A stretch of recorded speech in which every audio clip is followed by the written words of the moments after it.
medical decision making. In E&M, in medical decision making, number of diagnoses, new problem, maximum 1. What does this mean? Can someone explain this to me? Thanks. I will try.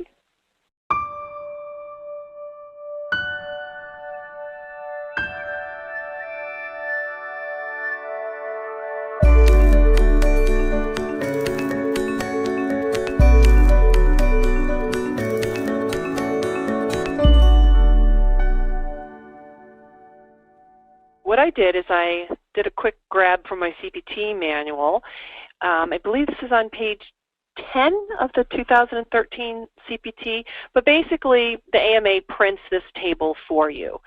So when they tell you to figure out the history of the exam in medical decision making, they've got in the guidelines how to do it. It's a little difficult to understand because it's just text, but at least this one they try and put in a table format.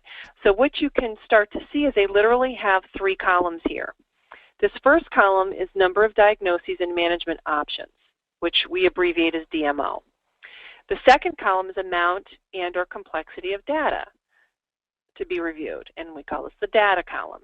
And the third one is risk of complications and or morbidity or mortality. We call this the risk column.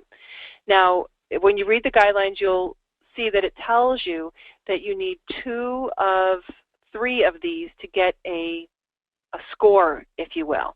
Now remember, this is just 1/3 of the E&M puzzle if you're coding based on the HEM, history, exam, medical decision making. This is the medical decision making piece.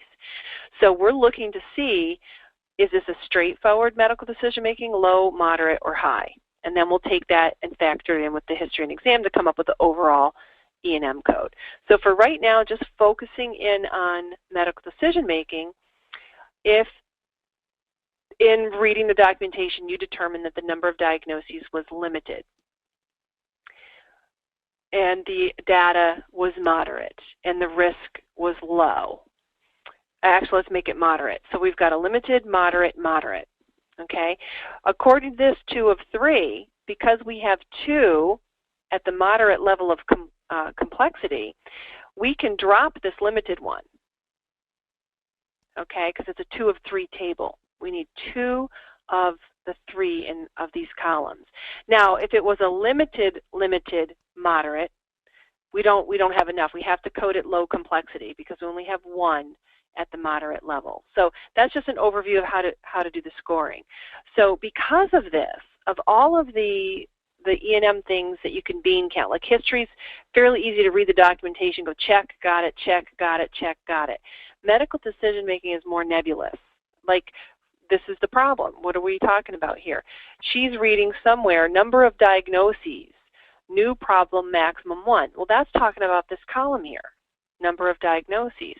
So what these auditors try to do is come up with these tools to make this numerical or an easy way to categorize. So they're saying they have a scoring system. So instead of saying minimal, limited, multiple, extensive, they're using numbers. Okay, if it's a new problem, we're going to give it a score of 1. Okay, so let me show you an audit tool. And this is what we had handed this out at the AAPC conference. We should make this, I don't think we have this as a giveaway yet. Remind me if we do, Alicia.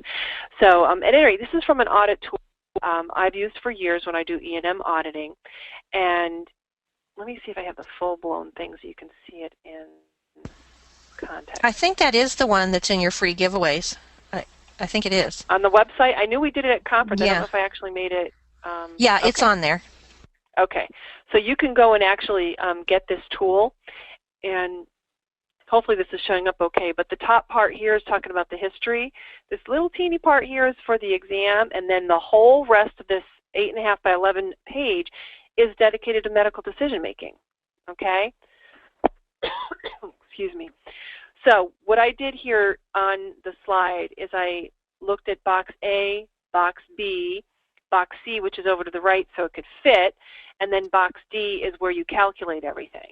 Okay, so just keep that in mind, and this will be in the answer sheets as well. So this is just a screen grab of these pieces. So here, this is where we're starting to see self-limited or minor. They're saying you can give these 1 point each, but they're only going to let you go up to 2. So even if they have 3 self-limited or minor problems documented, the most that they can get is a 2 here. If it's an established problem, you can have 1 point and there's no limit. Established, I should say stable. And then we have established worsening. These are worth 2 points each, and there's not a limit. Then we have a new problem, but it doesn't need any additional workup. We can give 3 points for that, but we are only allowed to use it once. And if they have a new problem where additional workup is planned, then that's worth 4, and there's no limit on that. So what they do is they'd add up all of these totals and come up with a number and carry this down to that score box here. And let's say we got a 3. Well, then they would circle 3. And they'd go back and do the same thing for data and the same thing for risk. Okay, so that the question the person was asking was about specifically this number of diagnoses, which is this first column here, and which is box A on this audit tool. So it's just a numerical formula. You won't see it in the CPT manual.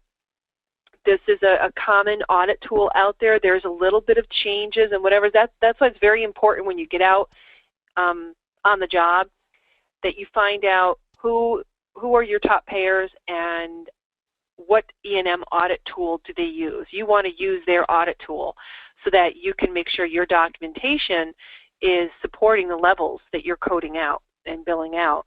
So a lot of the Medicare folks do free trainings, and they will share the forms that they use, and a lot of them are permutations of this one. I believe this came from, I want to say Marshfield something, where they kind of developed this and they shared it with the MGMA, the Medical Group Management Association. It's just kind of, you know, been out there being used by people to some degree. So hopefully that will help with that a little bit on medical decision making. It's one big piece of the E&M puzzle. We did have someone ask about, do we have an E&M course? And I did want to show you on our website, codingcertification.org.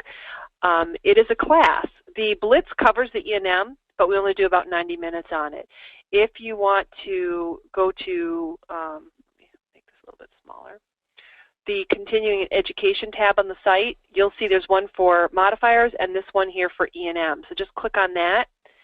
And this is a 3-hour class, and it's worth 3 CEUs. And I go into a lot of examples, and I really break down how to understand E&M. It's $147 for the online version, and if you want it on DVD, it's $167. So if you like the way I explained on the Blitz, but you felt like, oh, I need a little bit more, this will give you that extra, and you know, goes over some examples too. Another nice thing about that is our PBC students get that in their package, so they get that free. And I'm always telling them, if you're still hesitating on E&M, go ahead and look at the CEU package because it will explain it in such detail. Get more CPC exam tips, coding certification training, and CEU credits. Go to www.codingcertification.org.